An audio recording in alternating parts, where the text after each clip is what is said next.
Olá, minha gente, muito bom dia, boa tarde, boa noite, conforme seja a hora que você esteja vendo a postagem desse vídeo, tá certo? Como sempre, em cada vídeo eu gosto de me apresentar, se é que você não me conhece, o meu nome é Jaime Viana, e eu sou mais um entre os milhares a batalhar pela fé que uma vez foi dada aos santos, tá certo? Eu ouvi um conselho que marcou a minha vida. A verdade só dói, dizia esse conselho, para quem está errado. Porque a verdade é que ela age como uma luz no meio das trevas. E essa verdade que é incontestável é a verdade da palavra de Deus. Que a Bíblia nos diz que a condição do homem sem Deus é uma condição de final trágico.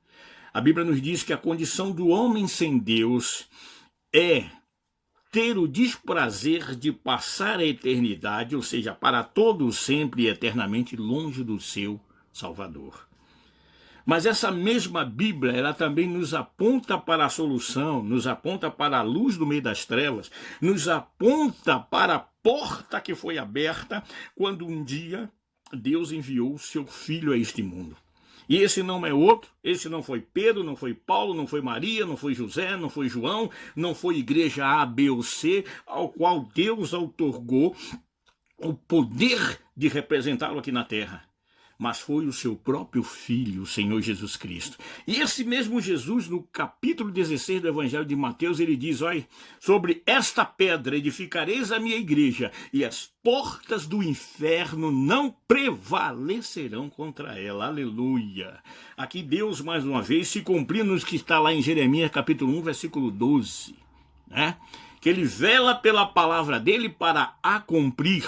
Ou seja, Deus estava aqui em Jesus Cristo cumprindo tudo aquilo que ele havia predeterminado no Velho Testamento, tudo aquilo que ele havia já descrito, tudo aquilo que ele havia profetizado pelos seus próprios profetas, toda a preparação dizendo que viria o desejado, como diz Ageu 2,7, o desejado de todas as nações, aquele que era o único que poderia matar a sede, apagar a sede do homem, destruir tudo aquilo, aquela fome que estava fazendo com que aquela fome espiritual se tornasse um câncer na vida do homem. Gente, veio Jesus Cristo, como nos diz Lucas 19:10, buscar e salvar o que se havia perdido. Essa é a verdade. Mas junto com essa verdade, vem-nos também o livre-arbítrio. Se é uma coisa que Deus não faz, é forçar ninguém a seguir, a entrar neste caminho, a segui-lo para todo sempre. Amém. Mas uma coisa é certa, baseado no ministério de Jesus, que nos deixou como exemplo, como uma tipologia, para que a igreja hoje continue nas pisadas do seu mestre, baseado no ministério de Jesus, que aqui eu ouso dizer que era tríplice, porque Jesus pregava, Jesus ensinava e só depois ele curava. Pregava dizendo, anunciando ao homem, como está lá em Marcos capítulo 1, versículo 15 e 16, né? Que o reino de Deus está próximo, arrependei-vos e crede no evangelho, ou seja, despertando no homem o interesse, despertando no homem a curiosidade para saber que boa nova era essa, porque evangelho significa boa nova. Perdão. Então lá estava Jesus dizendo, arrependei-vos e crede no evangelho, porque o reino de Deus está próximo. E hoje passou-se mais de 2.000 anos, ainda esta palavra está sendo pregada, está dizendo, a Bíblia está falando através de A, B ou C. Eu me considero não como o Jaime, ou como isso, ou como aquilo, como alguém de destaque, mas como uma peça nesse corpo universal que é a igreja de nosso Senhor e Salvador Jesus Cristo. Estou aqui para dizer a você que há esperança. A boa nova é que você não precisa viver nesta vida de trevas. A boa nova é que você não precisa estar mendigando, sem rumo, sem destino. Que você não precisa estar desesperado até mesmo quando você reclina a sua cabeça sobre um travesseiro. Isso quando se tem um travesseiro, quando você deita para tentar descansar o seu corpo. A boa nova é que em Jesus Cristo Deus nos concedeu novamente, aleluia, o acesso ao Pai, como nos diz o capítulo 27 do Evangelho de Mateus, que quando Jesus estava expirando na cruz, o véu do templo rasgou-se de alto a baixo, ou seja, Deus estava aceitando naquele momento o sacrifício de Jesus Cristo, não só por mim, por você, mas por todos aqueles que usam o livre-arbítrio para o aceitarem como Senhor e Salvador na sua vida. Aí eu volto a dizer, esse mesmo exemplo de Jesus tem que ser seguido pela igreja hoje. Então a igreja tem que voltar a ter o ministério tríplice de Jesus Cristo, que é pregar, ensinar e depois curar. São três coisas que participam de uma só, que se tornam uma só. Eu volto a dizer, em Marcos 1, versículo 15 e 16, Jesus anunciou o evangelho. Ele pregou, ele anunciou, disse, arrependei-vos. Tá certo? Depois ele vinha e ensinava o que era o evangelho realmente, que era a mudança. É isso que nós temos a ver. Ah, não, mas eu falo na minha igreja, fala, mas a minha igreja está ficando vazia cada vez mais. Aqui vem uma outra questão. Falar por falar, eu sempre digo, papagaio também fala.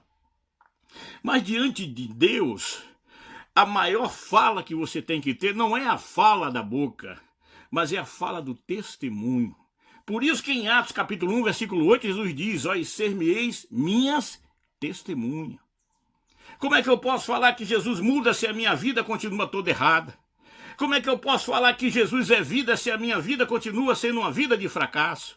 Como é que eu posso falar que Jesus é luz se eu continuo com pensamento de trevas? Ô Senhor, liberta-me de tudo isso. Dá entendimento ao teu povo, àqueles que se dizem um povo seu, lavado e remido pelo sangue de Jesus Cristo, para que caia de nós a escama da incredulidade, para que a gente possa passar a testemunhar poderosamente que o Senhor está vivo, que o Senhor transforma, liberta, salva, cura e prepara o vil pecador para ser um cidadão dos céus. Aleluia. Jesus aqui estava pregando a palavra, agora estava ensinando. Ele mesmo pergunta àqueles que estavam acusando certa vez, como nos diz o Evangelho de João, quem de vocês me convencem de pecado? Em Jesus Cristo nós podemos todas as coisas. Não, você não vai deixar de ser pecador, é outro problema que se tem aqui. Tem muita gente que pensa que depois que aceita Jesus se tornou agora o dono da verdade. A verdade é, meu amigo, minha amiga, que por mais santos que sejamos, por mais separados que sejamos, como disse o apóstolo Tiago, nós sempre tropeçamos numa palavra ou outra. É aí que entra a graça redentora de nosso Senhor e Salvador Jesus Cristo. Até esses dias eu dizia aqui o seguinte, para as pessoas que me ouvem aqui no canal, eu dizia o seguinte, que eu continuo sendo pecador. A diferença entre eu, agora Jaime, que aceitei a Jesus, e aquele que ainda não aceitou a Jesus, é que ele não tem um advogado ainda, mas eu tenho um advogado dos advogados, como nos diz a palavra de Deus em 1 João, que nós temos o advogado dos advogados, Jesus Cristo. E eu quero dizer para você, se nunca perdeu causa nenhuma, quando você entrega a sua causa, quando você entrega a sua vida a Ele, quando você entrega o seu caminho a Ele, aleluia, Ele faz tudo, Ele dissipa as tentações, Ele dissipa os pecados, Ele dissipa tudo aquilo que é peso sobre a sua vida, faz se cumprir na sua vida, Mateus 11, 28, porque o meu jugo é suave, o meu fardo é leve, e aquele fardo que antes era pesado passa a ser um fardo leve, porque em Jesus Cristo nós podemos todas as coisas, entendeu agora, meu amigo, minha amiga? E aí pronto, a igreja, para que se diga realmente a igreja de Cristo, ela tem que voltar a ter essa afinidade com o seu Salvador. O que a gente infelizmente vê hoje é uma igreja muito preocupada na política, é uma igreja muito preocupada com a sua situação social diante dessa nossa sociedade de aparência, porque o mundo vive de aparência, né? Mas eu olho isso em contrapartida, eu olho com o que a Bíblia me diz, que os inimigos da sua casa serão os seus próprios familiares. Muitas vezes dentro de nossa casa nós não somos compreendidos, mas uma coisa é certa, a verdade tem que ser pregada. Sem Jesus Cristo, sem Jesus não tem esperança, sem Jesus não tem como a gente passar a eternidade na glória com o Senhor nosso Deus. Meu amigo, minha amiga, Eu quero me encerrar aqui ainda falando sobre o ministério tríplice de Jesus, que é algo que tem que ser refletido na nossa igreja no dia de hoje. Eu dizia que ele pregava, eu dizia que ele ensinava, só depois o milagre acontece. É preciso pregar, para que as pessoas creiam, e se crermos nós veremos a glória de Deus, só aí que o milagre acontece. É por isso que tem muita gente que está dentro da igreja, que só ouve falar dos milagres que acontecem na vida dos outros. É como se você pegasse os 12 apóstolos de Cristo, colocasse dentro da igreja para eles darem um testemunho, e um começa a falar, olha, eu me lembro e eu vi um homem andando sobre as águas. O primeiro vai dizer isso, o outro vai dizer isso, até chegar ao 11º deles, e de repente o 12º vai dizer o seguinte, eu sou esse homem que andou sobre as águas, aleluia. Deus quer fazer a sua igreja viver no auge, viver na primazia, na graça do Espírito Santo, mergulhando, uma igreja gloriosa, fazer se cumprir em nossa vida o que diz Pedro, 1 Pedro 2,9, porque o Senhor preparou para si um povo seu, aleluia, uma igreja gloriosa, e ainda fazendo se cumprir o que diz lá em Tito 2,14, zelosa de boas obras. Nós somos esse povo se tão somente nos encaixarmos no propósito de Deus. O problema é hoje que tem muita gente que quer que Deus se encaixe no propósito dele. Não, Deus, olha, tudo bem, tá, eu faço porque o Senhor quer o coração. Deus quer você por inteiro, meu irmão. A sua mente, a sua essência. Essa sua mente que hoje é o nosso altar de sacrifício, como nos diz o capítulo 12 de Romanos, essa sua mente hoje é o nosso altar. Se antes no Velho Testamento, quando se tinha um tabernáculo, que se trazia a oferta diante de Deus através do altar, e ali era imolado um cordeiro ou qualquer outro animal, hoje a nossa mente caracteriza esse altar no sentido espiritual da coisa. Nós temos que oferecer sacrifício constantemente ao Senhor, ter esse altar em nossa vida, ter a nossa boca como púlpito para se falar a palavra, para se testemunhar acima de tudo, porque não adianta falar, se o seu testemunho não condisser com aquilo que você fala. Infelizmente, a igreja precisa rever as suas diretrizes. Nós temos que voltar à fonte, fazer se cumprir em nós o que diz Ezequiel 47, quando aquele homem tentou atravessar aquele rio, e depois ele diz, era água profunda, que me dava até a minha cabeça, eu não conseguia atravessar, porque assim é o dilúvio do Espírito Santo sobre a vida da igreja de Deus, é assim que o Senhor quer fazer, de tal maneira que as pessoas possam ver e você possa testificar que há diferença entre quem segue a Deus e quem não segue, entre quem somente está envolvido e quem está comprometido com a obra de Deus. Porque onde há compromisso, Deus do seu lado, na sua hora certa, vai manifestar o seu poder. Amém? Muito obrigado, meu amigo. Obrigado mesmo pela sua atenção, pela sua participação.